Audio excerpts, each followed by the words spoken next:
Indo-German friendship, partnership, collaborating for growth. So this webinar is jointly organized by Construction World, Smart Manufacturing and Enterprises, and Equipment India magazine. And this is also a part of FCC's Infra First series of virtual events. So before we start, just an how we are going to explanation on how we are going to proceed for today's webinar. So after my presentation, there will be a 60 minutes webinar panel discussion, and then followed it. So we will take few questions towards the end of the panel discussion. So by 5 o'clock, we should be able to wind up. So with this, I will start the proceeding of today with a short presentation on FCC, the First Construction Council, for the participants, and also introduce the panel. Let me share my screen.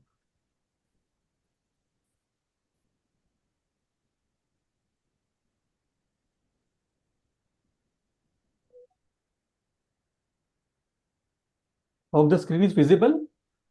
Yep. Thank you.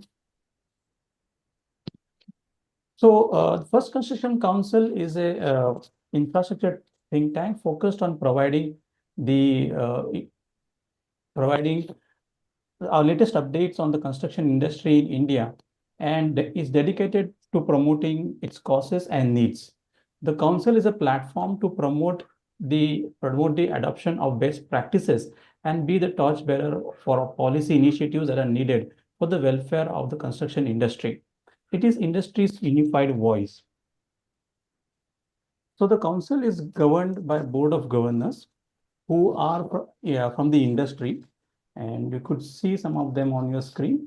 Mr. D.K. Sen from Larsen and Toubro, Mr. Architect Hafiz Contractor, Pradeep Singh, former VC and MD of IDFC Bank. Then we have Sandeep Singh of Tata Hitachi, Sanjay Seth, CEO of Griha Council, then Mr. Sumit Banerjee, and also Mr. Vinayak Pai, MD and CEO of Tata Projects Limited. So these are these are basically part of our board of governors, who also give us a direction for the FCC activities. So members of the councils benefit in more than one ways. This includes industry networking opportunities, knowing consumption trends, understanding the market conditions better, and access to growth opportunity. And how do members achieve all this benefit? So through white papers and research reports released by the council, and also several events like webinars, conferences, and industry award ceremony. In fact,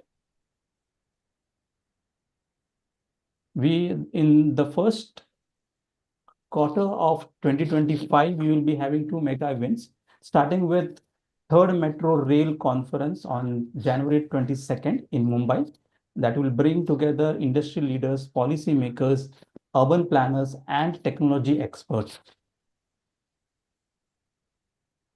Then on March 5th and 6th, FCC will host Cement Expo Forum in Hyderabad with the theme of growing profitably. The event will also witness presentation of Indian Cement Review Awards to recognize the contribution of industry in nation building. So on the screen, you could see the list of events that FCC is going to organize throughout the year in 2025. First Construction Council's parent company, ASAP Info Global, also provides a perfect platform to Indian companies to showcase their prowess in manufacturing, infrastructure, and construction segment on the international stage by participating in global trade fairs. In 2025, our magazines, Smart Manufacturing and Enterprises, Construction World, and Equipment India will participate in Messe Hanover 2025, starting from March 31st to April 4th, and then BOMA 2025 from April 7 to April 13th in Germany. For these events, ASAP will bring out a special supplement titled India Next to showcase advantages offered by India to companies in the manufacturing, infrastructure, and construction equipment space. India Next aims to act as a bridge between India and Germany, enabling collaborations among companies and creating new business possibilities. Today's webinar is a part of this effort to enhance trade relationship between the two countries. So in case anybody is interested in joining First Construction Council or India Next Supplement, do drop in your email at contact at First Construction Council. So coming to today's topic of discussion, India and Germany has more than 73 years of diplomatic relations, with leading German companies having base in India for many years now. Germany is India's first largest trading partner in Europe, and has been consistently among India's top 10 global partners. According to the German Federal Statistic Office, bilateral trade is in goods between Germany and India touched $33 billion in 2023, with the trade volume increasing by 5% compared to 2022. As of FY 2023-24, Germany was the ninth largest foreign direct investor in India, with a cumulative FDI in India of $505 million. German investments in India primarily focus on sectors like automobile, transportation, electrical equipment, construction, services, chemicals, and trading.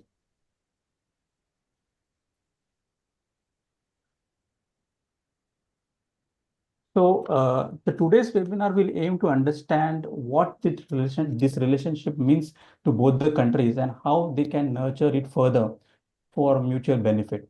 Our guests for today's webinar include Ms. Anandi Iyer, Director from Fraunhofer India, Office India.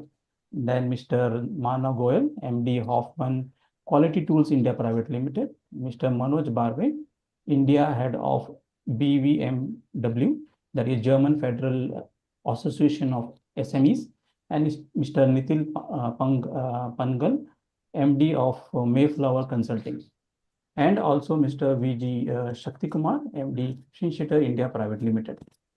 The session will be moderated by Mr. Rajesh Nath, MD VDMA India. Before I hand over the stage to Mr. Nath, I would like to introduce him and also the panelist of today's discussion. Starting with Mr. Nath. Mr. Nath has almost 35 years of experience in working with various industries in India and Germany. He has been accorded the Cross of Merit, Order of Merit, highest civilian award from the German President for promoting Indo-German trade in engineering sector. He has been associated with VDMA India since 1999 and was appointed as MD in 2008. Today, the number of VDMA members in India stands at around 600. Then we have Ms. Anandi here. She is the director and the head of Fraunhofer India office. She was for the several years also the special advisor to the Federal Ministry of Education and Research, Government of Germany. She has repeatedly broken through several glass ceilings, working as she does in male-dominated multinational field of R&D and innovation. She has been working in the field of collaborative technology and innovation in the Indo-European corridor for the last more than 25 years. Our next speaker has the Managing Director of Hoffman Group India, Mr. Manav Goyal, holds a pivotal role in the international leadership team and serves on the board of directors of Hoffman Quality Tools India, the subsidiary of Hoffman Group. Mr. Goyal is an accomplished professional with a dynamic and enriching career spanning over 26 years in the construction and industrial sectors. Then our next speaker is Mr. Manoj Barve. As the head of BVM representative office in India, he supports collaboration between Indian and German European SMEs at various levels like technical and commercial collaboration, joint ventures, and business development. He comes with over 25 years of global experience with a career footprint across several countries. He has previously served in many reputed organizations such as Alpha Level, Thyssen Group, Hydro Aluminium, Eaton, PwC, and J. McDermott, among others. Recently, he completed his thesis on the topic of a collaborative study of Indian and German SMEs. Then we have Mr. Nitin Palgam, who is the CEO of Mayflower Consulting, a leading foreign investment and international trade advisory. He works with economic development and government clients from the Americas and Europe on location marketing and trade support in India. He also works with SMEs and corporate clients in India on establishing and growing their businesses in international market. Then, and we have Mr. V.G. Shakti Kumar, who is the chairman and managing director of Swinshitter India, overseeing its operation in India, ASEAN, and Africa. He has 30 years of experience in ready-mix concrete and construction machinery business and has completed 25 years with Swinshitter India. His contribution extends beyond India as he spearheads the establishment of operations in multiple locations throughout the world. Mr. Shakti Kumar's unparalleled leadership, unwavering commitment, and contribution to the nation's development over the years has earned him various awards and accolades. So on behalf of First Construction Council, I would welcome you all for this today's panel discussion. And with this, I would request Mr. Rajesh Nath to take over the proceedings. Yeah, thank you, Rakesh, for setting the tone for this discussion. Also, a hearty welcome to all the viewers who have joined for this panel discussion. A warm welcome to all our esteemed panelists also who have joined for this panel discussion. I think we have a very experienced panelist with us today, and I'm sure the interaction with our panelists will also be of considerable knowledge and information for all the viewers who have joined for this panel discussion. Friends, as Rakesh rightly mentioned, the Indo-German trade has been growing very well over the years, and it has crossed about more than $33 billion. And there are around 1,800 German companies operating in India presently. So it's a very buoyant Indo-German trade, what we are seeing. And there's, in fact, machinery sector constitutes almost 1/3 of this bilateral trade among the two countries. The other areas which are really picking up, I think, digitalization, then we have renewables also. Germany is very strong in renewable and wants to support the Indian endeavors in the renewable sector. Green hydrogen is another sector where we will be seeing a lot of collaboration and cooperation among the two countries. So let's now start with the panel discussion. And my first question would be to Shakti Kumar and Manav. Let me start with you, Shakti. Shakti, how do you see the evolution of Indo-German relationship actually? When we talk from the basis of individual company like Schwingstätter, and also later on I will request Manav to talk about the impact of Indo-German relationships on Hoffman also. So let us start with you, Shakti.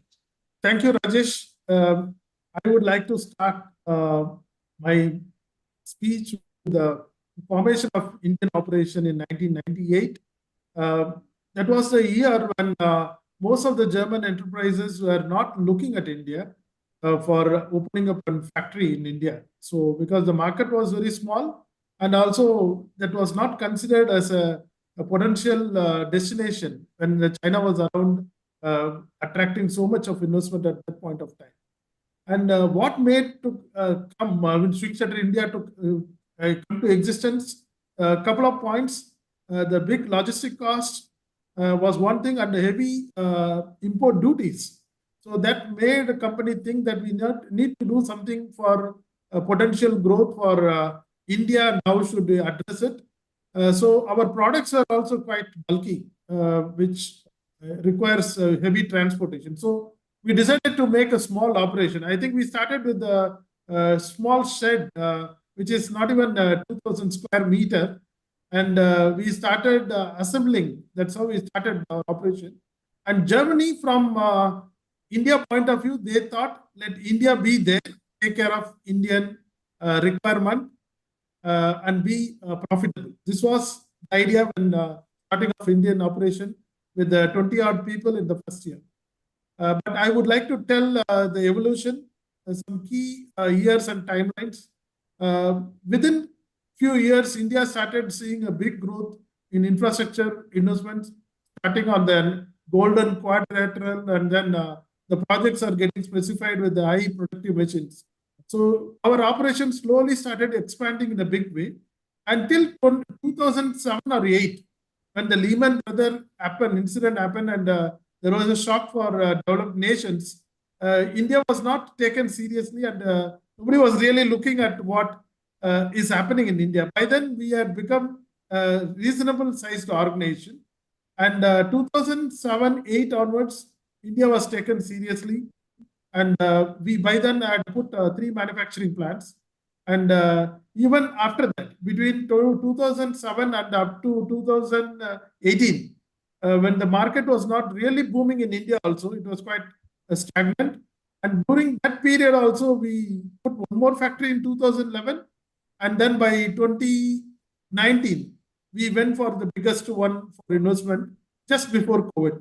But the point what I wanted to make is the success of India started getting slowly recognized by the headquarters. And Germany used to be the base for manufacturing for the rest of the world at one point of time when we started. And there were subsidiaries in Brazil and China and US, but not very significant ones. In 2007, the group started believing that India is the future. And they started handing over markets which were directly handled by Germany for a very long time. They started with South Asia, then Southeast Asia. By 2013, we got even Africa. And post-COVID, and we started selling our machine back to Europe. And last 1 year or so, we are exporting our machineries made in India, even US. That is on the manufacturing side and growth side. So it was a very interesting relationship. Germany used India as a sort of ring fencing the market what they are having, and not to lose it because of competitive and prices coming from other Asian neighbors like Korea, Japan, and China. So that was possible by Germany thinking about India early enough. And with respect to the products, we are exporting back to China. That answers the question, what about the quality? So initially, we were not getting all the products to be made in India. They were believing that India need to make only for India. But as I mentioned, 2007-8 onwards, the thinking changed, and India was encouraged to make product for export. And post-COVID, we are making products even for Europe and America. So that's where we stand. I think this 25 years journey, we have seen a lot of changes in the mindset or belief on India from my colleagues sitting in Germany. And we are now the biggest manufacturing base of the group in the world. And then we are also having the highest number of employees and turnover coming out of the group from based out of India. So I think overall it was a very positive development, and we have been investing more on most modern technology for manufacturing, which will help us to increase our product range for export. Thank you, Rajesh. Thank you. Thank you so much, Shakti. I think it's very inspirational always to hear about the growth story of Schwingstetter and how you have the phenomenal growth of Schwingstetter and in India. And I think this is really remarkable that Schwingstetter India has become the largest center of manufacturing for the group. So compliments to you and the team, Shakti, and wishing you a lot of success in the future. So Manav, let's come to Hoffman's story now, Manav. Of course, Hoffman is not has not been in India so long as Schwingstetter, but it'll be very interesting to hear the evolution of Hoffman in India, Manav. I have to unmute myself. Thank you. Thank you very much. Very interesting, very motivating to listen to Mr. Shakti Kumar on the evolution of Schwingstetter. Really a great motivation story. To understand the evolution of Indo-Germany relationship, and also the perspective from Hoffman Group India, I probably would like to, um, reply this question in three segments. First segment would be to understand the historical development of India-Germany relationship. Yeah. And let's divide it into two periods. One pre-independence, which is pre-1947, and one is post-1947. So pre-independence, there was hardly, or I would say very limited direct relations. Uh, if there were some relationship, that was all related to cultural and educational exchanges. Post-independence, the relationship started between India and Germany, and I think if I'm right, it was first established in 1951, and and since then, Germany has become one of the India's most important economic partners in Europe. Yeah, and today, this relationship, this partnership, is particularly in the areas of industrial cooperation, trade, and innovation. So that is something related to the historical development. Now, let's talk about, or let's try to connect the Hoffman Group India's endeavor to this evolution. So, Hoffman Group India or Hoffman Group is actually a global leader in the field of industrial tools. And people who don't know us, but people who know us as well, we offer products for manufacturing, assembly, and precision. We have a strong presence now in the Indian market, and we play a very significant role in this industrial growth of the country. Yeah, our presence, as you said, Mr. Nath, is not that old. So we came into this country way back in 2017. So in last 7, 8 years, we have been able to develop a strong operational base inside the country. We are also able to provide high quality tools, solutions which are tailored for Indian manufacturing needs. Particularly, if I speak about the industry, then particularly if we speak about what kind of industry I'm talking about, I'm talking about automotive, I'm talking about aerospace, precision engineering. So that's the target, probably the market for us. Yeah.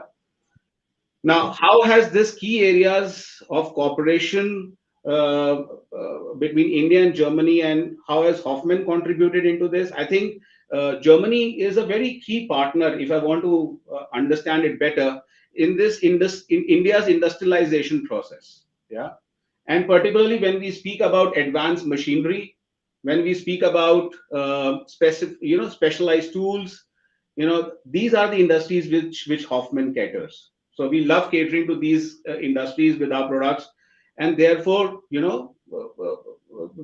are a very integral part of this kind of a contribution. Secondly, mainly we have seen this Make in India. I think India is very passionate about Make in India, Industry 4.0, these kind of special projects. And these projects has been taken by India to modernize its industrial base. So German companies, including Hoffman, we play a very vital role in this transformation because we also try to contribute, the advanced machinery, tools, equipments, digital solutions to the whole setup. Third, Germans' strong emphasis on research and development, actually, if you see, has a very direct connection to India's effort to enhance its industrial technology base. I think, and Hoffman Group being an innovation-driven company, we align with these objectives by giving cutting-edge solutions, by giving, technology-driven solutions to this industry. Last but not the least, I also would like to highlight something about sustainability. I think now both India and Germany are committed to very sustainable development, and companies like Hoffman Group are contributing to India's green manufacturing and environmental sustainability by offering very energy efficient tools and solutions. Yeah. So overall, if I want to summarize this, if I want to conclude this, I mean, from Hoffman Group's India's perspective, the evolution of this India-Germany relationship is a very big success story for us. We are looking forward to kind of contribute more into the India's industrial market. And we are looking forward to have a long run mutual growth and collaboration. Thank you. Thank you, Manav. Thank you for the insights and the information that you have shared. And I think again, very inspiring to see how Hoffman has growing in India, and I think the future also looks very bright with the investments happening and with your expanded activities in India. So all the best to the Hoffman Group. Now, taking it forward, friends, I think Manav mentioned a very important point on R&D. So, Anandi, I would now like to come to you. As we heard from the manufacturing industry and the important role of R&D in the development of manufacturing industry. And Anandi, you're representing Fraunhofer, which is the premier R&D institute in Germany. So tell us a little bit, Anandi, what was the motivation for Fraunhofer to come to India? And what is the work now being undertaken by the Fraunhofer Indian office, Anandi? And friends, I would also like to share with you, I think Anandi deserves a round of applause from all of us. She has also been accorded the Cross of the Order of Merit, which is the highest civilian honor last year. So congratulations again to you, Anandi. Thank you so much, Rajesh. So was very interesting to listen to both my previous speakers. I think they're coming with so much knowledge from the industry, and I'm very happy to hear this accent on R&D and Viksit Bharat as we are talking about. So Fraunhofer, for the introduction of those who are not aware of us, we are one of the world's largest applied research ecosystems. That means we are actually the world's largest because we have 76 institutes under our belt, and we are present in more than 70 countries in the world, and about 35,000 very advanced level researchers and engineers in our system, and an annual outlay of about 3 billion euros with a B. So this is the focus that we drive, that is that we believe that innovation is the engine for growth, and innovation not just for private and large companies but across the value system, across the industry base. Particularly we see that in Germany the SMEs are the drivers of innovation, and so we bring this capability with us. We take research from the lab to the market in the shortest period of time. So we are the inventors of the white LEDs, many of this, I mean MP3 of course, but many other inventions that come out of our stables, because we can go right up to production. That's the advantage that we bring to the table. Now, we are, since we are such a large organization, we are purely looking at science and engineering, but in a very multifaceted manner. So we are industry agnostic. If we were talking about BAU, Rakesh talked about earlier the Bauma Fair, we are the technology and knowledge partners to that. So what we bring there is actually the latest technologies, frontier technologies that can be quickly taken to market. And as opposed to invention, we are looking at innovation, so that there is a technology can be made viable, that it can lead to the larger society. So in 2008 or 9, the Indian government was very keen. Mr. Shakti also mentioned that was the time India really started to become extremely visible in the global market. And, the potential of India moved from just money arbitrage to value arbitrage. So they realized that India is not only just a market, but it has excellent human resource potential. It has great entrepreneurship skills, and it also has the capability to convert to production very quickly. I mean, in India, within 8 to 9 months, you can set up plants and get them operational. Which other part of the world can you do that? So I think we bring this major scale. We bring the capability to implement very quickly. So turnaround times are very fast. And thirdly, we have a young professional entrepreneurship base. So Fraunhofer was being requested by the Indian government to come to India. And we, being a very demand-driven organization, we wanted to see, is there a big case for innovation in India? And after a lot of thought, we decided to put our bet on India. And I can tell you today that we don't regret it at all. It has been a great journey. We've been working in fields like digitalization, production technologies, artificial intelligence, energy, which is a very important area, renewable energy, circular economy. So all of these topics, and we are earning over 70 million euro out of India, working with Indian industry who are giving us contracts. But increasingly, we are also seeing that the MNC centers are driving innovation. And so, to that extent, I think it has been a great experience. And in the meanwhile, we've been able to create an enabling ecosystem of innovation stakeholders, such as the government, research institutes, startup ecosystem, particularly the SME. I put a lot of my bet on the medium level industry in India. And maybe later we can talk a little bit more about it. But I think the most exciting part of this journey has been creating and co creating that innovation ecosystem, which is so important to drive innovation across the value chain. Thank you. Thank you so much, Anindi. And you've really been driving the Fraunhofer activities in India, and wishing you a lot of success also. And I think this is playing an important role when we talk about a closer cooperation among the two countries. So thank you, Anindi, for this. Yeah. Now coming to Manoj and Nitin. Manoj, first let me come to you. We know that Germany is one of India's largest trading partners in Europe. What, Manoj, in your views, what are the main drivers for this robust partnership between the two countries, Manoj? Thanks, Rajesh. You rightly call it a robust partnership, which is growing year over year, and now it has crossed 33 billion US dollars. And there are a number of factors which have been responsible, but there were hindrances also. But now many new factors have come in play, and they are making it almost compulsive to collaborate between India and Germany. I'll name a few, like economic factor, like energy-led inflation in Germany, and Germany is looking for cost-effective, pragmatic solutions in a fast turnaround way, as Anandi was also saying, and there India can play a big role. A lot of things are happening on a governmental level also.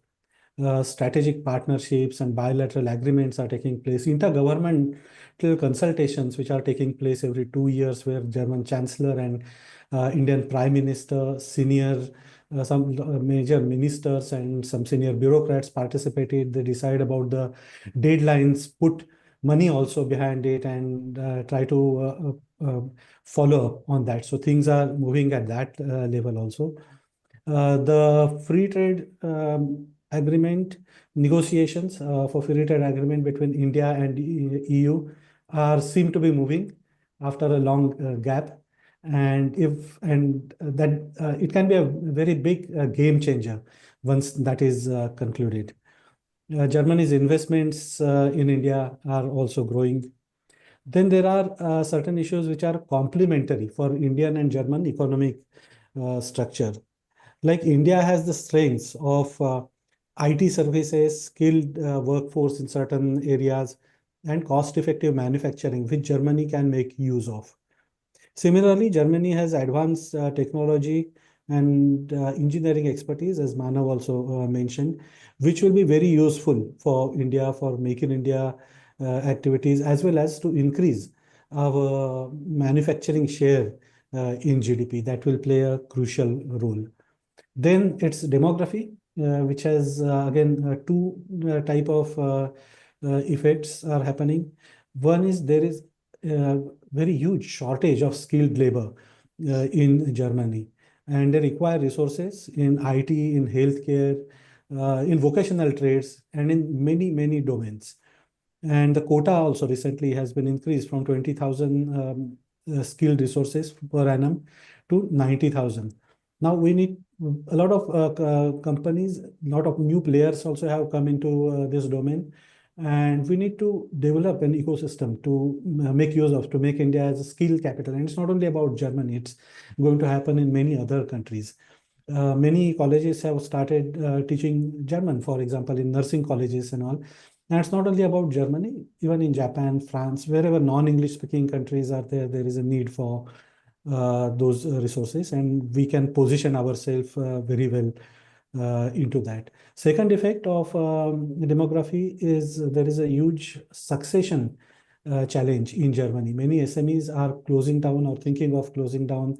There are a lot of distressed assets available, or it's in a planned manner also it's happening. So India can use that opportunity to invest in such German SMEs, get new technologies as well as a foothold in Germany as well as in other parts of the Europe. As somebody mentioned about sustainability, there are that is also driving it in a big way. Germany has excellent sustainability related technologies, and it can be a key partner for India's renewable energy transition. As you mentioned about green hydrogen, Germany is betting big on that, and we can partner very well with them.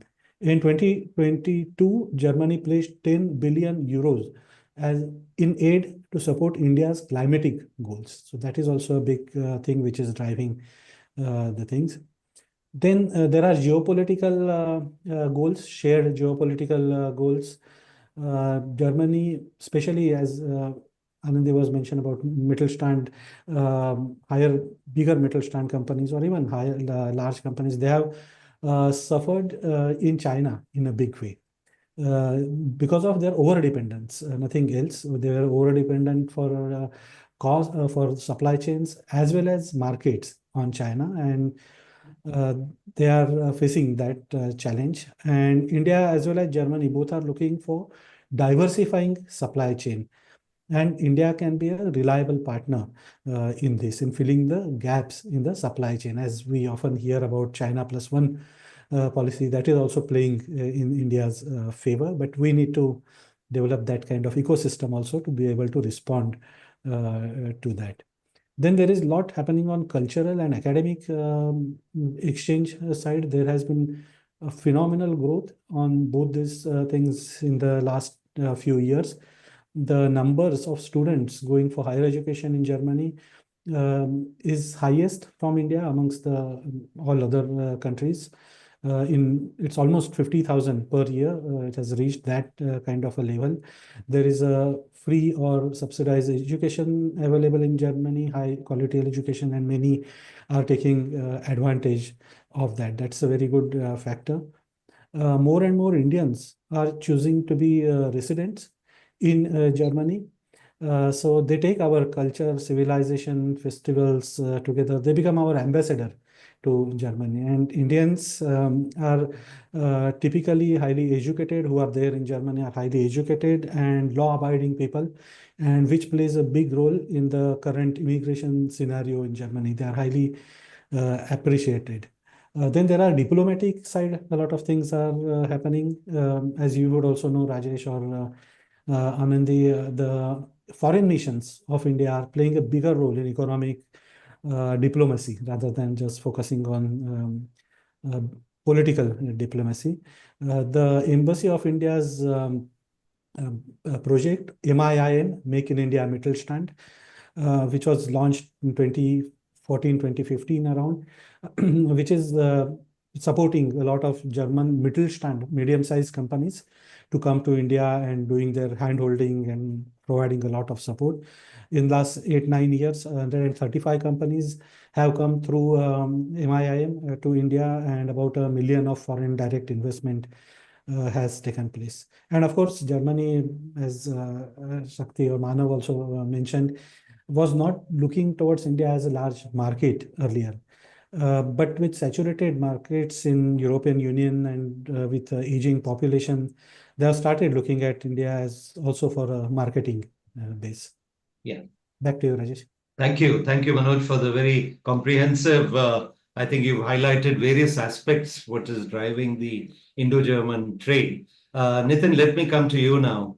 Of course, we take that from Manoj's deliberation that the Indo-German trade is on robust path, Nitin. Nitin, what can the other countries actually learn from this Indo-German partnership? Would that help to inspire other countries also, Nitin? What is your views on that? Decidedly, Rajesh, and thank you for asking this question to me. I've been busy scribbling on my notepad, noting things that you, Anandi, Manoj, and of course Shakti have been, because some of the data points are extremely impressive.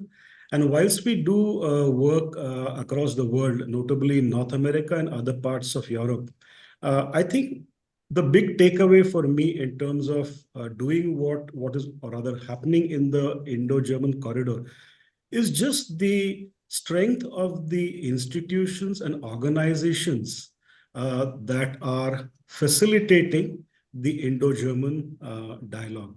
I mean, again, I repeat, here you are, and you're saying that VDMA has 600 members in India, right? And in my mind, the image was machinery and engineering, and you're talking about digitalization and renewable energy. Right. Anandi spoke of 70 million euros coming in from India through commercialization of technology. So I believe that just the richness of institutions and organizations in the Indo-German corridor are some things that other countries should be replicating. In my mind, they kind of fall into four buckets, right?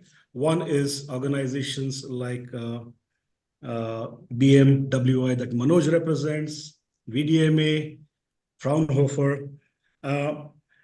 I also chanced upon an organization called SEQUA, and I got to understand the role that they play in familiarizing SMEs from both the countries on what they have to offer to each other.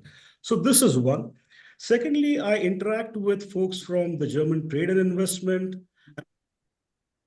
state governments that have offices in India.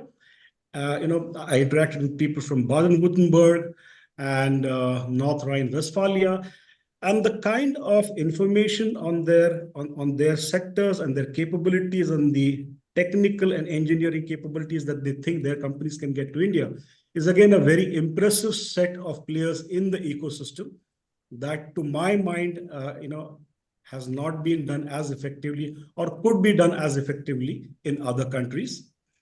The third set of institutions are actually, they're not directly involved in industry as always, but we've had the good fortune of working with GIZ, the German Development Fund. And when I saw what they've done in a city called Aurangabad, very close to Pune, in terms of creating a technical capability center, which has a tool room that helps local manufacturers offer a very low cost prototyping solution or access to development capabilities, right? So the work that GIZ is doing, or even from an academic standpoint, I interact with people from Max Muller Bhavan, an institution called DAAD, and that's pretty impressive. And lastly, I think the corporate citizens like Siemens and Bosch, what they've done through their CSR activities in terms of, I was reading that Bosch has effectively trained 100,000 Indian engineers, right, in terms of understanding how engineering skills in these are dual capability development programs where the best aspects of engineering and technology from Germany are blended with what Indians, how they approach technology.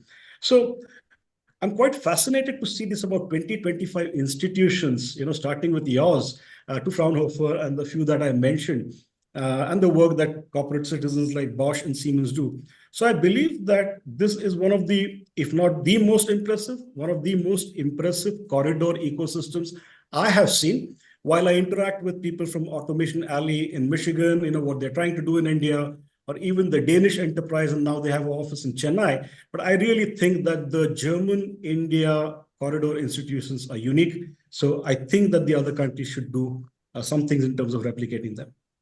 Thank you, Nitin. I think very well put, and thank you for highlighting so many different facets and aspects also. And as you rightly said, it's a very vibrant corridor what we have on the Indo-German platform or on the Indo-German trade. And I'm sure with the support of all the institutions, the companies that are also present in India, this bilateral trade among the two countries, Nitin, will really grow.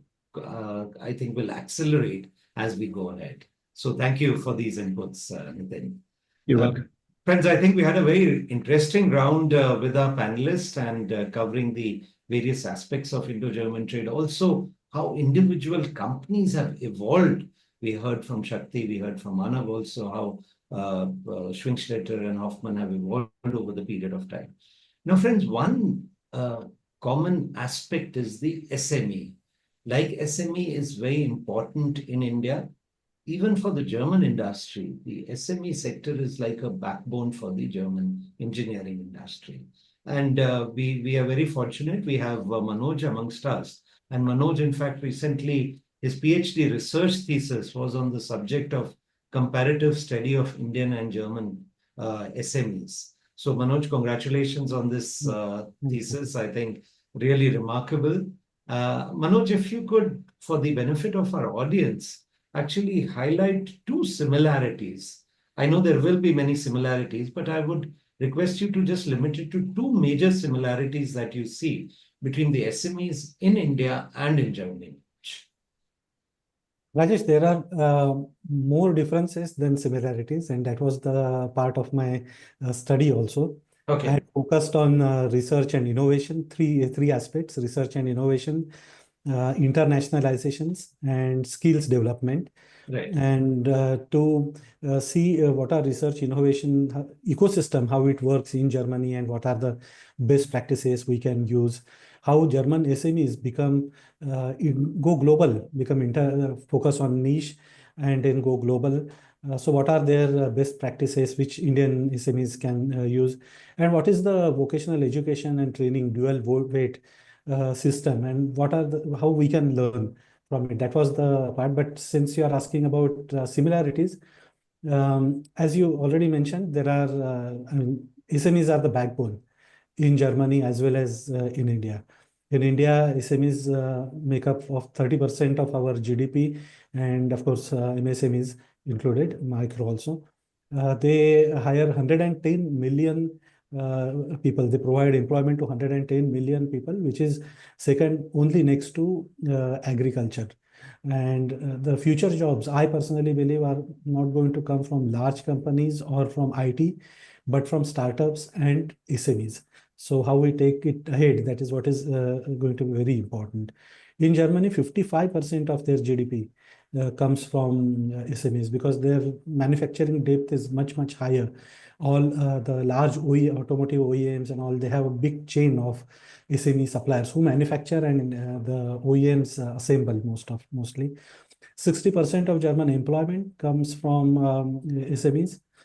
And equally important is that 83% of their skilled resources, vocational education and training, happens with SMEs. And 1 in 5 happens with the large corporations, and 4 out of 5 get trained in SMEs, and that explains the low unemployment, especially low youth unemployment in Germany in comparison to most of the other countries.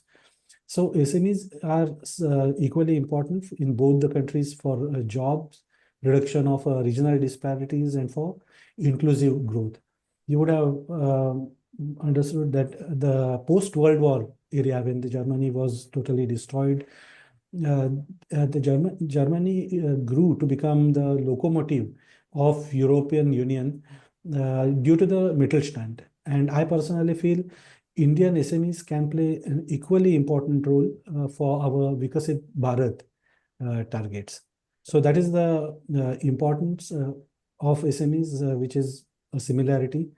Similarly, second factor could be family owned. The SMEs are family owned. In Germany, 95% of the SMEs are family owned and 88% are owner driven. They don't have external shareholders or something, but they are owner driven. In India, the numbers are not easily available, but it's a similar situation in India also. And owner-driven, family-driven companies focus on, I mean, they are passionate, they are very good entrepreneurs, their dedication. Of course, they also have succession issues. So these are the major similarities, I would say. Right. Thank you, Manoj. I think you've highlighted or shared some very interesting statistics, and it's amazing. I think we can really see a lot of similarity, Manoj, between the Indian and German MSMEs, as you mentioned. Almost, I think, 55% of GDP is contributed by the SMEs in Germany, vis-a-vis 30% of the GDP. So thank you for sharing this information. Nitin, taking a step forward now from what Manoj said, Nitin. Now, SMEs in India also aspire to go international. I think this is a general aspiration of the SMEs in any country. But going international, Nitin, is not so easy for the MSMEs. So there are a lot of challenges. Maybe I would request you if you can highlight a couple of challenges, Nitin, on what and also perhaps a few tips on what the SMEs can do when they are looking at going international. Sure, Rajesh. Thankfully, we've had a chance to discuss this topic with several hundred SMEs over the past few years. In fact, Manoj and I, we jointly worked on a project funded by GIZ, which was to do with internationalization of Indian SMEs. And we had a lot of interesting findings out there. So I will not tabulate the list of challenges that MSMEs have. There's several, right? The simplest ones being internal capacity and capability. I mean, the same managerial talent that is available to large corporations does not work with SMEs, and even in terms of simple things like financing or understanding exports documentation, there are simple challenges. So that have to do with the capability and the capacity of a small firm. But the real big challenge I want to touch upon is, I think, the ability to choose the markets that they want to work in, right? And what are the opportunities that are very relevant in those markets to the Indian SMEs, products and services. I think there's a lot of investment that needs to go from our SMEs in understanding the opportunities and deepening the relationships in the markets that they want to work with.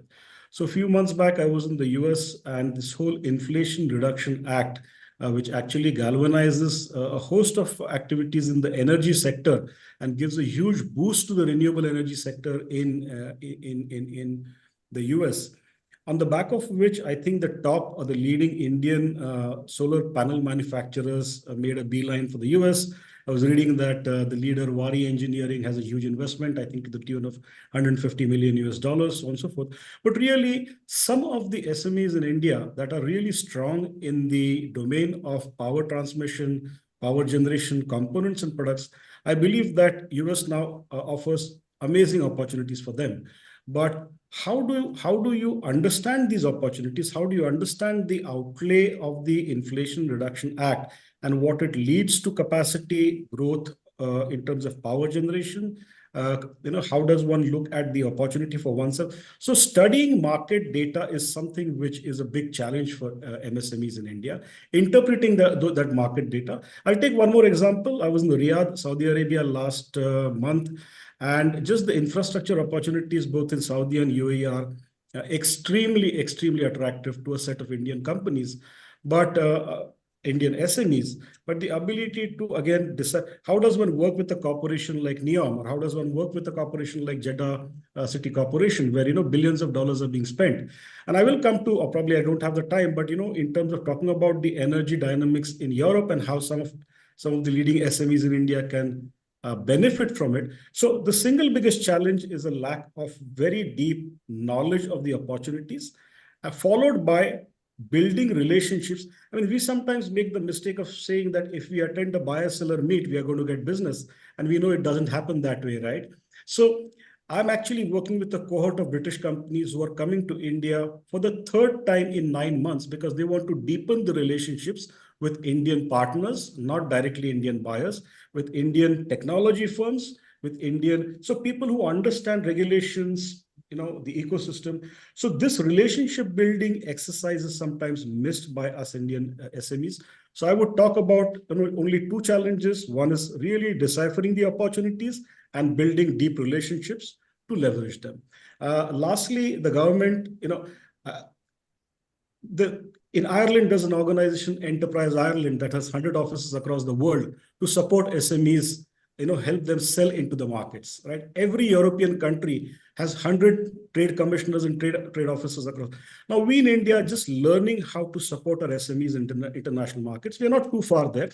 We work very closely with Invest India, with the Department of Commerce to see how can we replicate these mechanisms to support SMEs on these opportunities as well as deepening relationships. We will get there very soon. Rajesh, over to you. Thank you. Thank you, Nitin, for this very positive, I think, closing statement from your side. Yes, there is certainly, I think it's a long way to go, but I think we are in the right direction, Nitin, and hopefully, as you said, we will get there perhaps sooner than later. I would just add to that, Nitin. Yeah.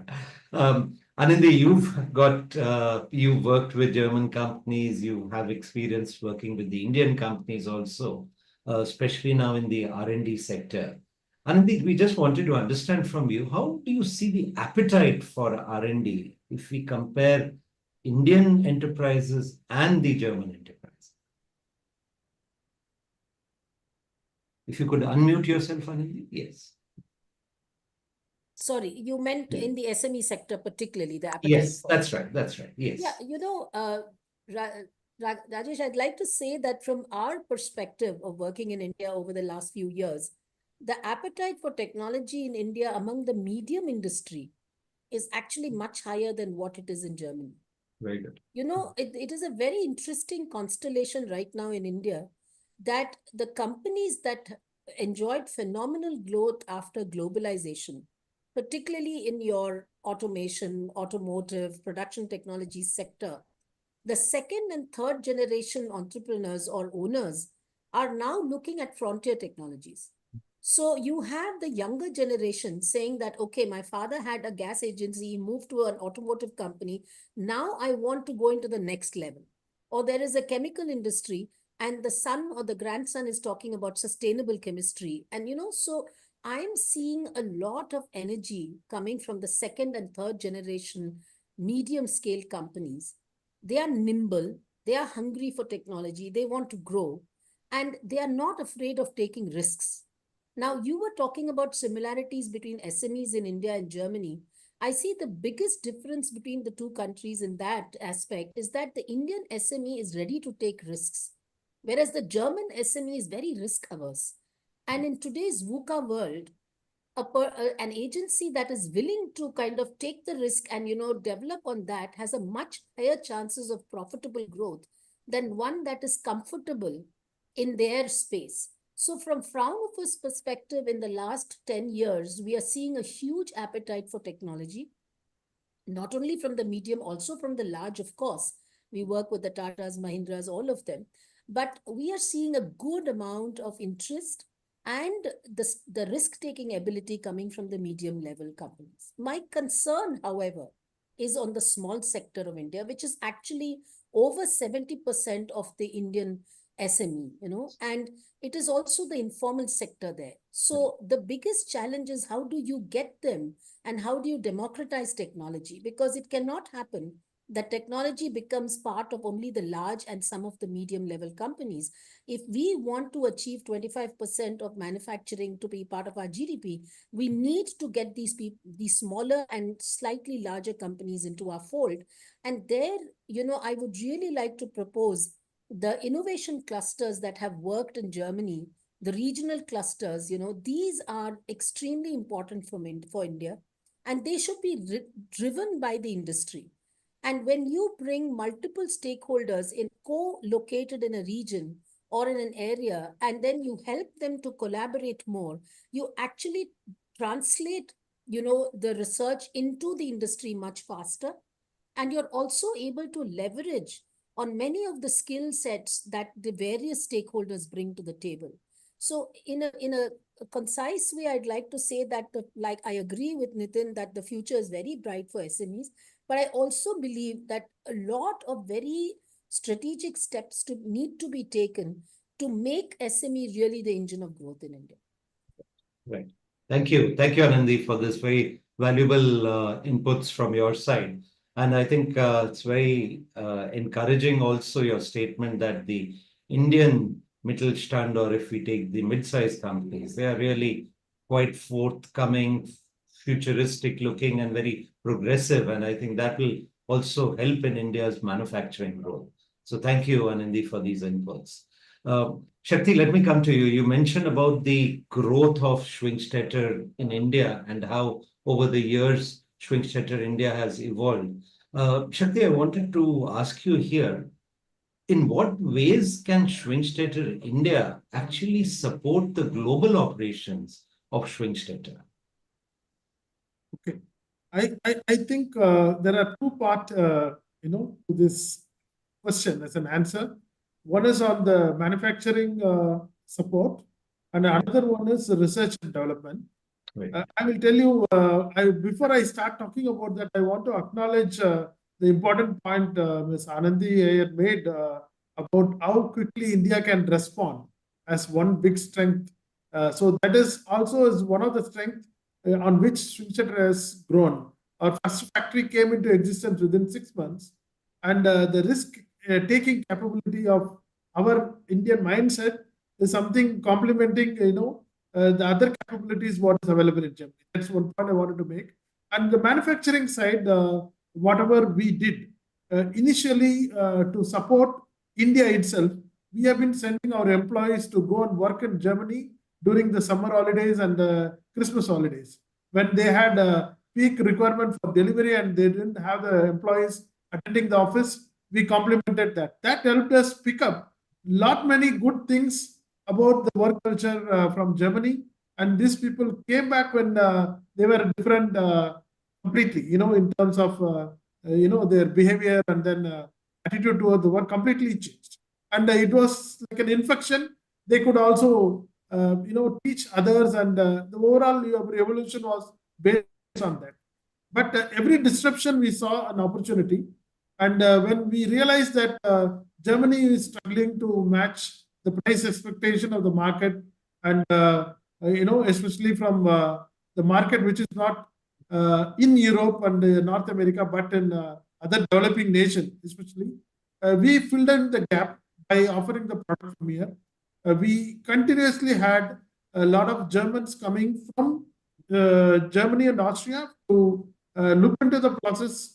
What we started as an assembly plant, slowly we started getting backward integration into fabrication, machining, and lot many things. But we were careful in not completely mechanizing it, but making it, in a responsible way by still continuing to have majorly manpower oriented, but wherever the operations are critical and going for highly mechanized products, many of them imported from Germany. So the product quality was meeting their expectation, and at the same time, the cost was very attractive for Germany. So that way we could help them meet the requirement in terms of cost and quality from India to the Germany. That's the first part of the answer what I wanted to give you. The second part is the R&D.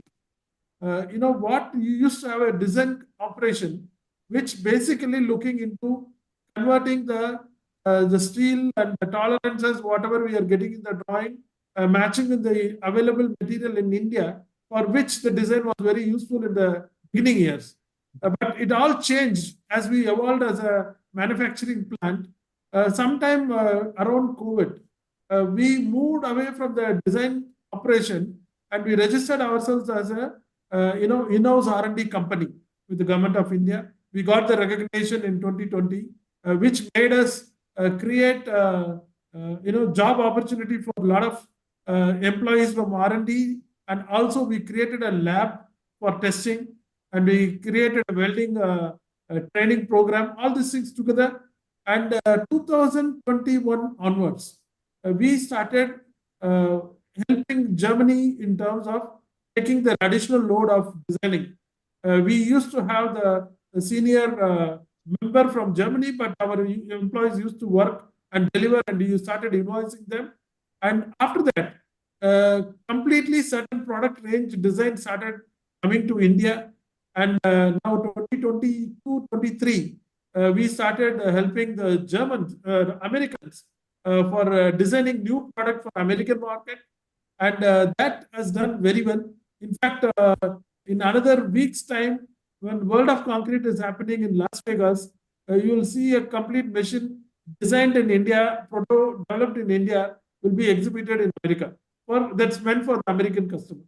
So we grew on both directions, in manufacturing and also in research and development, and working on that. And we are in the process of becoming a GCC for the group, where it is not only the design and related operation, but we will be supporting them in various other functional areas. So we will be playing a major role for the group in the coming years. I think the opportunities, what came up, challenges, what came, we were able to convert them as opportunity. And again, I acknowledge the fact that the risk-taking capabilities of Indian operation is much bigger. So that is helping us to grow faster also. Right. Thank you. Thank you so much, Shakti. I think very inspiring words also from your side. And I think very nicely you've highlighted the two aspects. And I think this is also for the German companies or European companies operating in India, one way really to help and support the global operations going ahead. So thank you, Shakti, for these inputs. Manav, let me come to you. A very basic question, Manav, but I think most of the European companies face this question when they operate in India. As we know, German or European products and machinery require a higher capital investment, Manav. Now, what are, from your point of view, let's take Hoffman's point of view, what are maybe one or two factors that you could highlight which would substantiate this higher capital investments that the company have to make when procuring or buying products from Germany or Europe? If you could unmute yourself, Manu. Yes. Thank you. Yeah. Thank you, Rajesh ji. Yeah. Okay. So pertaining or in perspective to the higher capital investment, again, probably I'll try to limit my reply to this question, with the perspective related to Hoffman, tools, and maybe the other dignitaries who are present can also probably add something if I have. So out of there are a number of factors, but maybe if I'm allowed to select one or two. Yes. First would be very high quality and precision engineering. So here we are talking about tools which are, again, that's what I mentioned. I'm talking about tools which are used in the manufacturing sector, and we know that German products are actually known for their superior quality, precision, and reliability. So when it comes to this kind of an aspect, I think this often comes with a very high price, because these products have been built to certain exacting standards. You need to meet certain quality standards, high quality standards, which are stipulated in Germany, and then of course the technology, the skilled manpower, the craftsmanship, and the rigorous testing which has been done over there. I think this all contributes in a major way to the higher costing of these kinds of machineries or industrial equipments or tools. Right.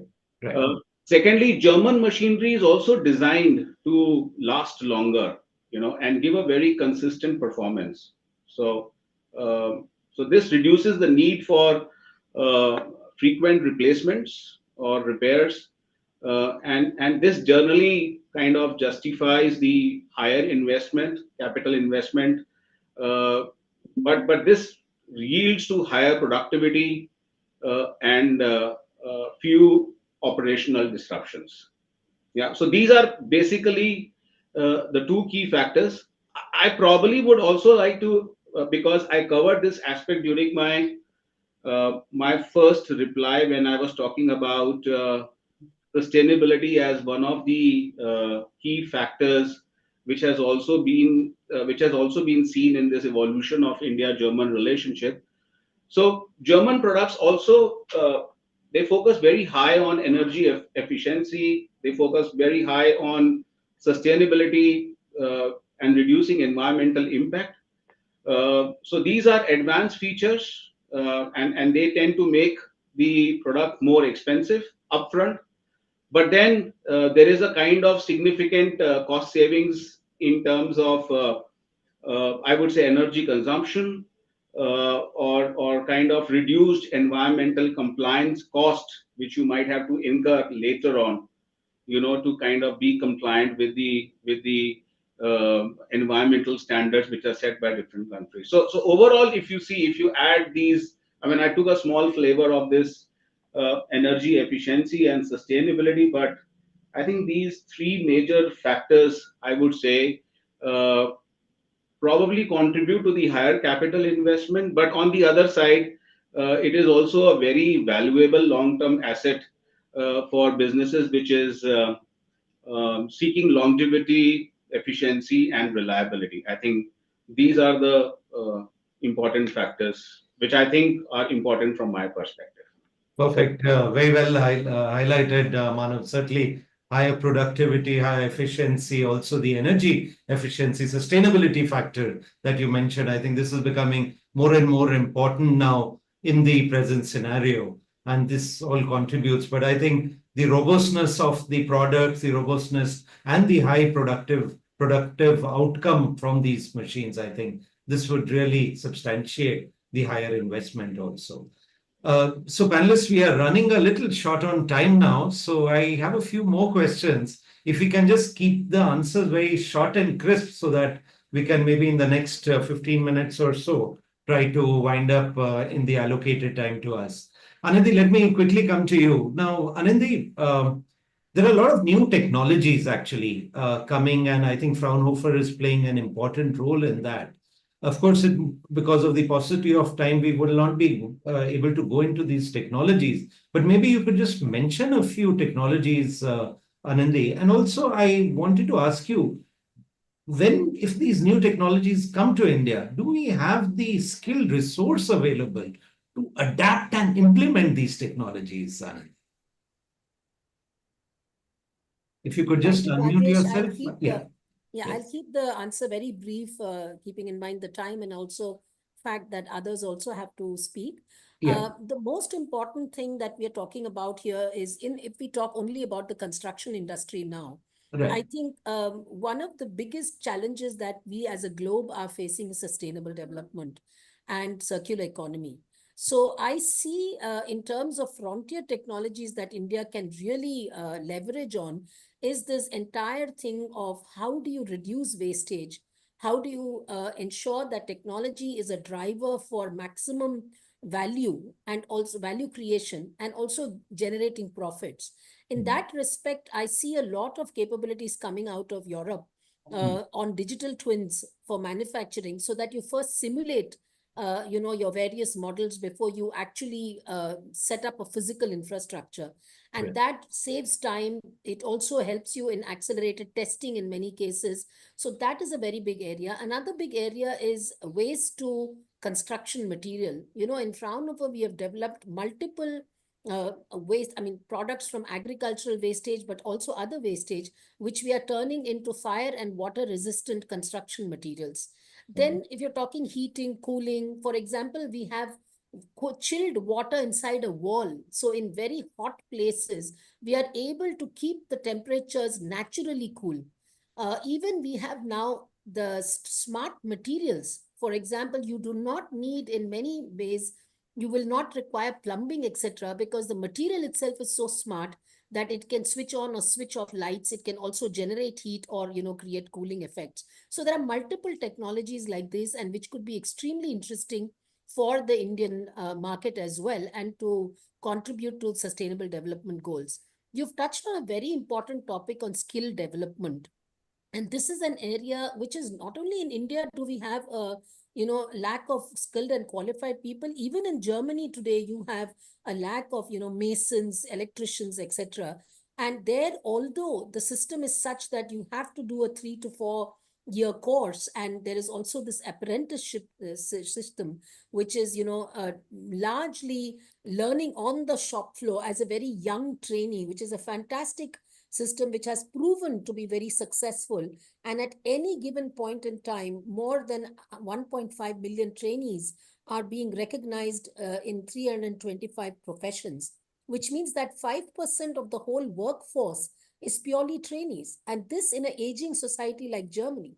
So you can imagine in India, where our young workforce constitutes nearly 50 to 55% of our productive workforce, what that opportunity brings.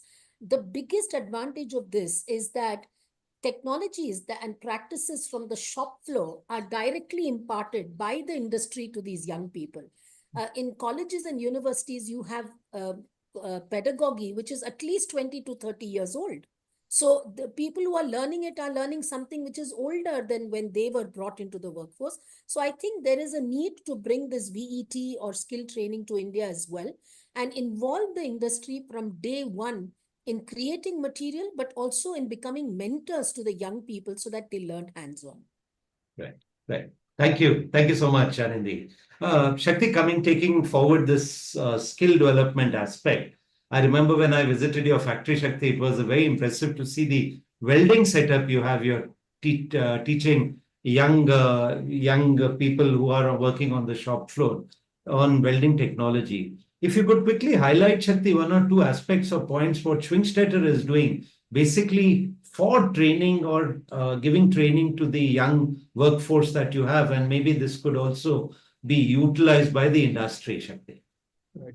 I am very proud of the fact that we have done so much on the skilling side.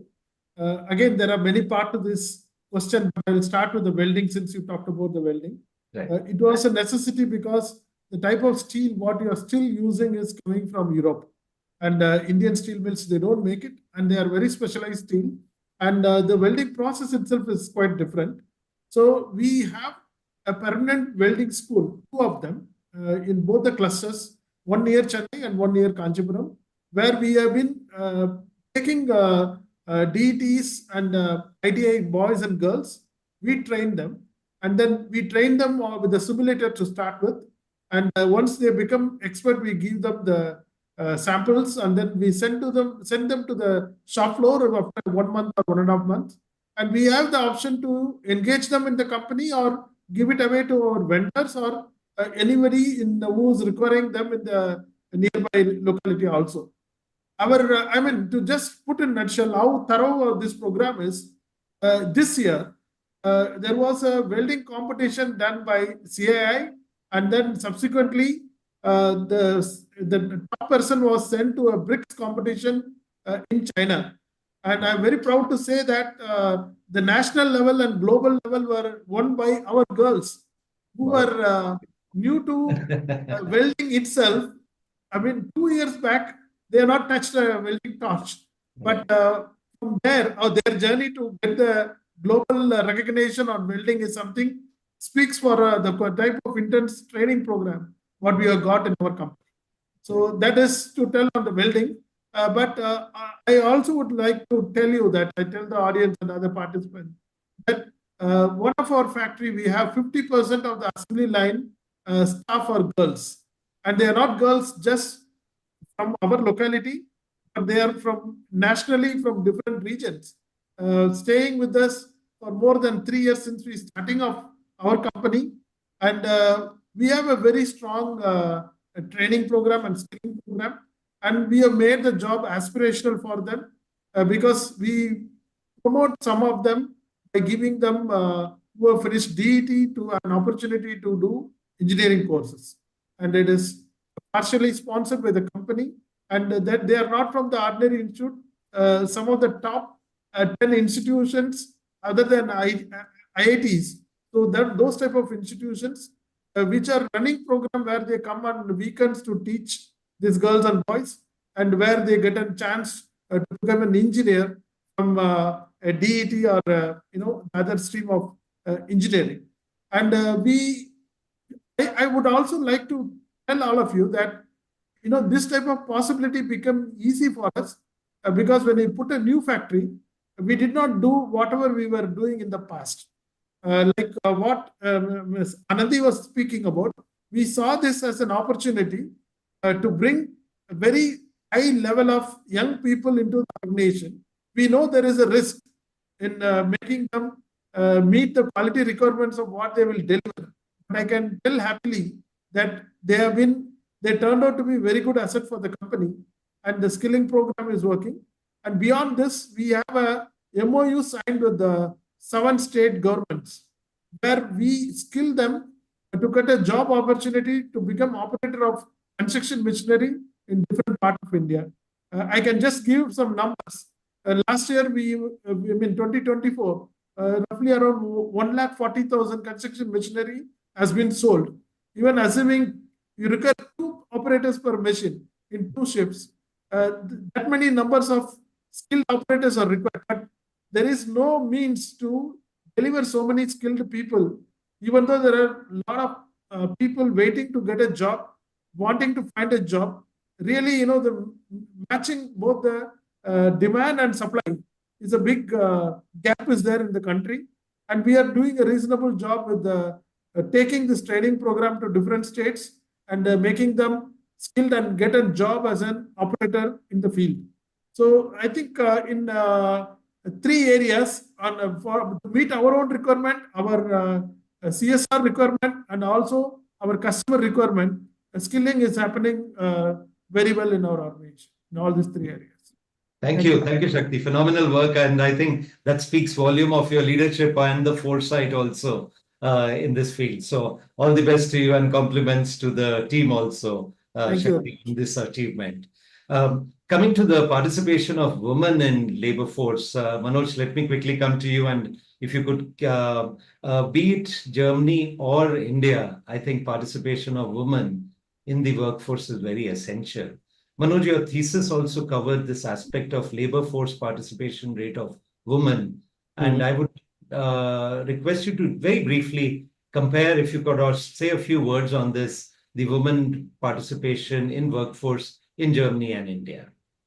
Yeah, instead of talking about the challenges and solutions, if we have people like Sakti as heads of different companies, then that problem gets solved pretty fast. This statistics is varying, and within government organizations also the numbers are different, not matching. But to give just an example, in India, the women participation is growing. The LF PR rate has increased to 37% last year. It has grown by 4% points within a year, but it's low still. It's very low. Germany is also not on top of this. The Nordic countries, the participation is much higher. But in Germany, the participation is about 62%. And that is mainly because of the structure which is created by the government, by the companies also, their participation in that. There is parental leave available in Germany. There is childcare infrastructure, which is good. Flexible working hours. We talk about different challenges currently, 70, 90 hours, but in Germany, the flexible working hour arrangements are there since decades. And then there is a focus on work-life balance. Women who go on maternity leave, the companies are forced to take them back in equivalent positions. Even up to 3 years, they have to hold the position or similar positions. As well as there are efforts which are being done to reduce the glass ceiling by having some quotas about female representation in leadership. And that is making the things better. In India, most of these things are not to that extent which we want, but we start with the basic issue of workplace safety for women. That is the basic issue, and there are social norms in India. So I won't go into all those details of it, but when we want to grow and when we want to have Vikasit Bharat, women participation is extremely essential, and I'm very confident Indian women can achieve this. We need to have a level playing field and equal opportunities for that. Thank you. Thank you, Manoj. Thank you for this statement. Manav, let me come to you quickly, Manav. Manav, we talked about one of the topics for the manufacturing industry is the employability of the young graduates. Manav, when you take interviews now, maybe if you could just highlight, I think that will also, if youngsters are there in this, watching this webinar, I think what are the 2 characteristics you would look in a fresh graduate, which will help him to actually get the job? Leave out the technical qualification, which would be the some of the other aspects, Manav, that you would look in a new recruit. Okay. I think Again, I would limit or I will restrict my replies limited to the tools industry that or the manufacturing industry that we are serving. So I think, when we are recruiting new team members inside our company, uh, the key characteristics that we would like to focus should be, first importantly, it has to be aligned with the company values, and it also should be in line with the guiding principles of the organization. Yeah. So as you mentioned, any German company or tooling company, when we are looking forward, we would require people who are coming with very strong technical and analytical skills. Yeah. So this is something which, because we provide high precision tools, solutions, and therefore we need candidates who are coming with very rock solid foundation in engineering principles. Yeah. Added to this technical skills, now we also, because our focus is on innovation and adoption of industry 4.0, we also want candidates who are very, they're at least coming acquainted with new technologies like automation, smart manufacturing, digitalization, and of course graduates who have a hands-on experience or knowledge of these fields. That's also very, very important when we are hiring such kind of talent, uh, uh, in our organization. From the other aspect, if I look from the other side, we also want people or candidates. We want them to be coming aligned with the company's commitment to maintaining high standards, because we are a German company. We place a very significant importance on quality, precision. So we want somebody who's coming with this commitment, and of course, when it comes to professionalism, I mean, the German culture. The German culture emphasizes professionalism, accountability, and attention to detail. So we want somebody who can demonstrate this kind of a strong work ethic, and also has a willingness to adhere to this high level of performance. Right. So I would limit myself to these kind of aspects. Thank you. Thank you, Manav, for sharing these knowledgeable insights. And also, I think this would serve for the youngsters. I think sort of a guideline for them if they are looking to get recruited in a German or a European company. Now, the last question, Nitin, we are running a little short of time, but I had a very interesting question I wanted to end this panel discussion. Nitin, we've seen a lot of uncertainties. Anandi spoke about the VUCA world, especially with the pandemic and the crisis in various regions of the world. There's a lot of uncertainties prevailing globally. And I think going ahead, Nitin, also these uncertainties would persist. Some new aspects would come, which we absolutely have no idea today what will happen. Now, in this uncertain geopolitical uncertainties, Nitin, how can India and Germany safeguard their trade relations, especially in this volatile environment, and so that this relationship is resilient and has a long-term future? If I know you need more time, Nitin, but if you could just quickly give us a few key aspects, Nitin, that would be very helpful. Well, run my 1 minute mile. 1 minute pitch, Nitin. But I think you're right. Protectionism, tariffs, inflation, and there's a host of things happening out there, which are a concern for many trade corridors, including India and Germany. But my answer is slightly different in the sense that you can't address these point solutions, right? You don't have, but the three themes, I mean, when you speak of uncertainty and what's likely to happen, there are two or three themes that stand out. And a couple of our panelists have mentioned this before. See, we cannot escape the whole sustainability and climate change topic, right? And MSMEs are vulnerable because there is so much that's being asked of them, right? So these green supply chains that are being spoken of in Germany, or the carbon border tax that one is talking. So So demystifying sustainability for SMEs is a very big topic.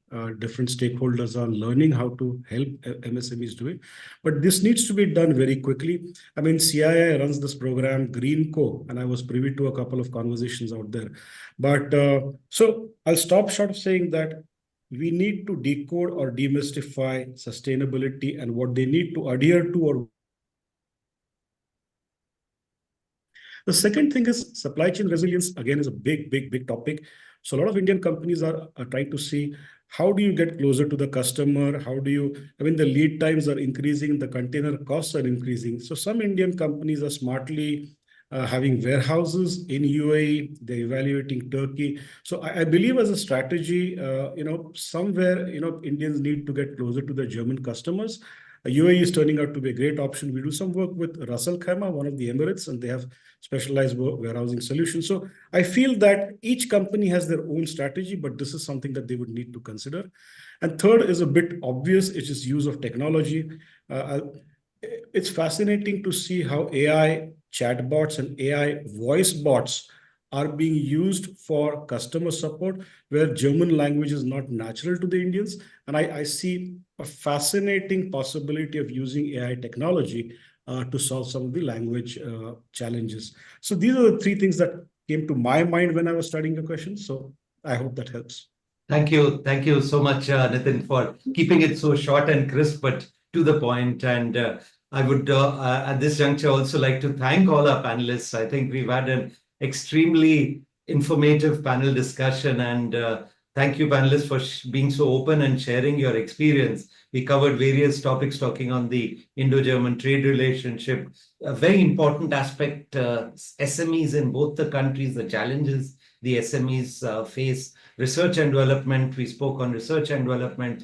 And I think we ended on a very important topic is the skill development. And this is going to be one of the drivers also of this relationship. And if I would conclude, I would say that we are certainly the Indo-German trade. We have perhaps just touched the tip of the potential that is there. And there is huge potential of the Indo-German trade. And I think going ahead, we are really going to see this relationship between the two countries, be it on the geopolitical front, be it on the industrial front, be it on R&D, really flourish going ahead. So thank you very much. And now I would like to hand over to Rakesh. If we have any questions from the audience, Rakesh. Yeah, Yes. thank you, all the panelists and Mr. Nath for conducting such a insightful, deliberation on such an important topic and also relationship between the two countries. Before we conclude, I don't see any questions, but I have one question to Mr. Nath and Mr. Barve, and if Ms. Anandi want to come in. What German firms or Germany can learn from India are Indian firms? Maybe Mr. Nath, you can start. Sure. Very, very good question, Rakesh. I think there's a lot of learning, and we are seeing now, in fact, I think after the, especially with India's route to digitalization, I think there's a lot German companies are, if we compare with the, even if you look at the digital economy, what India has achieved, especially after the pandemic, I think this has been a tremendous growth. I was reading somewhere that almost 50 the transactions we are doing, how many 17 billion transactions on the digital platform, and the transaction time is less than 2 seconds. It's phenomenal what India has achieved. Certainly the other aspect, Rakesh, what we are seeing is the at least from the engineering point, I could say, is the increased interest of the German companies looking at sourcing from India. Now this has been a perceptible shift in the last 2 or 3 years. I think trying to de-risk themselves from China. So India offers really a good potential for sourcing. And I think more and more German companies are taking up this route. And yes, further expansion, the companies investing further. We've seen, in fact, I just 2 days back, I was at an inauguration, again, a very typical mid-size European company investing in India, family-driven company investing in India, and very buoyant about the aspects in India. So there are a lot of these aspects, I think, that are there. And Rakesh, I'm sure as we go ahead, we will see more and more such collaborations, investments coming from the European side. And I'm very buoyant about the potential that the Indo-European relationship has, Rakesh. Mr. Barve, what's your thoughts on what Germany can learn from India? Yeah, definitely. I was asked this question when during my thesis defense, because I was discussing a lot of things about benchmarking German good practices in India. Definitely, there are a lot of things which Germans also can learn. Agility, responding fast, adaptability, which is again a Indian virtue. Digital aspects, definitely, various digital things, the way we have adapted to digitization, that is there. Cost-effective solutions. I'm not in favor of jugaad, but cost-effective solutions. German companies also need to localize a lot of their manufacturing in order to make them affordable to the local solutions and local requirements. Indian energy and optimism, which plays a big role. Germans are typically, Indians are over optimistic and Germans are a bit pessimistic, I always say, in intercultural things. And as Anandi mentioned about risk taking, the willingness to take risks, that is very much essential going ahead. Ms. Anandi, if you want to add something. No, I think my two colleagues have actually covered everything. But as a woman in the engineering sector, if I don't speak for my fraternity, I'll be doing a gross injustice. I think, while the data might say that, women in Germany are very much more better represented than Indian women, I think uh, the that's more, I think, an optics and data set. I think Indian women have broken through many glass ceilings. We are actually a majority in India. For every 1,000 men, we have 1,200 women. So it's no more a diversity or a charity card. It's actually a business imperative to involve women into a productive workforce. And if you see the number of women pilots, if you see the number of women even in the army and navy today, so I think Indian women are really making a huge stride on the productive workforce, and I'm extremely proud that I carry a lot of examples from India when I'm speaking in Germany about women in STEM. So thank you for all the answers. And also, I think with this, we should conclude the webinar of today. It was an excellent kind of an interactive knowledge sharing session that we had today, and also getting to learn various aspects of this relationship and how this is going to develop over the years, especially given the circumstances that we are in at present. So thank you once again, all the panelists, all the speakers, and also Mr. Nath for conducting this panel discussion. And all the participants who have joined in today, thank you. And we look forward to your participation in our next webinar that is going to be on February 18th. And this time we'll be discussing the cement industry. With this, once again, thank you everybody to be part of this panel discussion of today. Thank you. Thank you. Thank you. Thank you, so Rakesh. much, Thank you, all the everyone. panelists. Thank you. Bye. Thank you. Thank you. Yeah. Very much. Yeah. Thank you. Bye. Bye.